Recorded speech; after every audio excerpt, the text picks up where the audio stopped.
Baik, hari ini kita akan memulai belajar tentang hukum kekekalan momentum. Nah, kalau sebelumnya kalian sudah belajar bahwa momentum itu adalah perkalian antara massa dan kecepatan, berarti semua benda yang bermassa memiliki momentum, kecuali ketika dia sedang diam.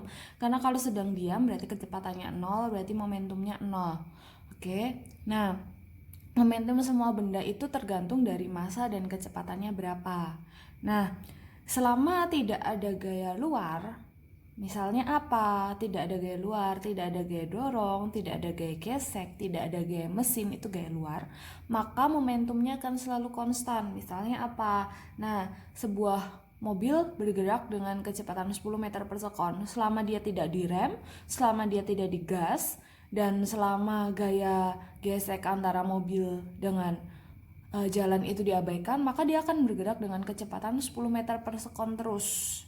Nah, karena masanya sama dan kecepatannya sama, otomatis momentumnya konstan. Berarti bisa kita tulis P sama dengan konstan, P sama dengan P aksen, artinya P sebelum akan sama dengan P sesudah.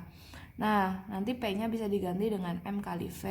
Di sini M kali V aksen. Nah, gimana kalau sebuah benda itu, misal saya punya sebuah truk nih. Truknya bak terbuka, masanya 1000 kilo. Terus dia bergerak dengan kecepatan 10 meter per sekon. Oke, misal saya punya truk, masanya 1000 kilo. Dia bergerak dengan kecepatan 10 meter per sekon. Nah, di jalan hujan nih. Kalau hujan berarti kan ada air yang masuk. Karena tadi truknya bak terbuka, berarti air kan ada yang masuk. Karena ada air yang masuk, akhirnya nambah nih. Nambahin airnya, nambahin massa. Misal, truknya itu gara-gara ketambahan air, jadi massanya jadi 1100 kg. Nah, berarti kecepatannya apakah sama dengan 10 meter per sekon? Enggak, kecepatannya akan berubah. Karena apa? Karena yang konstan adalah momentumnya. Berarti di situ ini adalah sebelum dan ini adalah sesudah.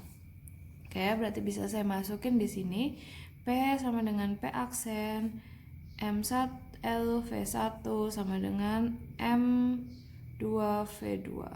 Berarti massa satunya 1000 dikali 10 sama dengan 1100 dikali V aksen, gitu kan? Berarti V aksennya adalah 100 per 11 meter per sekon. Itu kalau si mobil ini akan kehilangan massanya. Contohnya apa? Bisa juga nih kalau saya punya sampan. Nah, di sampan ini ada orang yang naik. Massa satu orangnya masing-masing 50 kg, yang ini juga 50 kg. Sampannya massanya 200 kg. Oke. Nah, mereka bergerak nih dengan kecepatan 5 meter per sekon. Oke. Tiba-tiba di tengah jalan, di tengah sungai, si salah satu anak nih jatuh. Misal jatuh ya. Berarti yang satunya jatuh, kecebur. Nah, berapa kecepatan sekarang? Nah, karena kita anggap tidak ada gaya luar yang bekerja, berarti kita masih bisa tulis P sama dengan P aksen. Nah, di sini ada 3, ada sampan, ada anaknya 2. Berarti saya bisa tulis P sampan ditambah P anak 1 ditambah P anak 2. Sama dengan P sampan aksen ditambah P anak 1 ditambah P anak 2 aksen. Oke, pura-pura yang jatuh anak kedua aja ya. Nah, kalau yang jatuh anak kedua, oke, tadi kita misalin bahwa yang jatuh itu anak yang kedua ya. Nah, sekarang kita bisa masukin di sini. Nah, karena anak ini ada di dalam sampan, berarti otomatis kecepatannya sama ya, sama dengan sampan. Berarti P sampan adalah M-nya adalah 200 dikali kecepatannya 5 tambah P anak 1 berarti 50 dikali 5 tambah P anak 2 50 juga dikali 5, gitu kan? Nah, P sampannya berarti M kali V lagi, masanya tetap 200 tapi sekarang saya nggak tahu kecepatannya, ya kan? ditambah P anak 1 50 dikali V aksen, saya nggak tahu kecepatannya, ditambah P anak 2 yang jatuh. Karena jatuh berarti dia nggak bergerak di sampan kan, berarti kecepatannya 0. Itu berarti di sini jadi kita hitung jadi 1000 tambah 250 tambah 250 sama dengan 250 V aksen.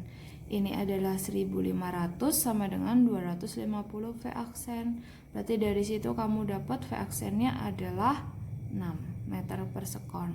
Nah, gimana kalau contoh soal yang kedua adalah dari sampan yang sama tadi, ternyata sekarang kondisi kedua adalah si anak itu ada yang lompat, jadi anak satunya tetap di dalam. Nah, anak yang kedua adalah lompat ke belakang dengan kecepatan 2 meter per sekon, biar angkanya bagus. Tapi lompatnya ke belakang, sedangkan sampannya gerak ke depan. Nah, gimana? Karena tidak ada gaya luar sama tadi, P sama dengan P aksen. Kondisi awal tadi yang ini tetap sama kondisi awalnya, berarti kita bisa masukin 200 kali 5 ditambah 50 kali 5 tambah 50 kali 5 sama dengan, nah yang ini yang berbeda, 200 V aksen, sampannya tetap ada, ditambah ada satu anak yang di atas, tapi satu anak lompat, berarti ditambah 50. Nah, karena tadi lompatnya ke belakang, berarti kecepatannya adalah minus 2. Oke, paham ya? Berarti di sini adalah 1500, di sini adalah 250 V aksen dikurangin 100. Benar kan? Nah, saya pindah ruaslah ke sini. Jadi 1600 sama dengan 250 V aksen. Dapatlah V aksen sama dengan 1600 per 250 atau 160 bagi 25. Oke. Nah, dengan cara yang sama, kamu bisa cari kalau si anaknya tadi lompatnya ke depan. Kalau lompat ke depan berarti kecepatannya jadi positif. Ingat, searah berarti positif, berlawanan berarti negatif. Nah, itu contoh soal dari hukum kekekalan momentum.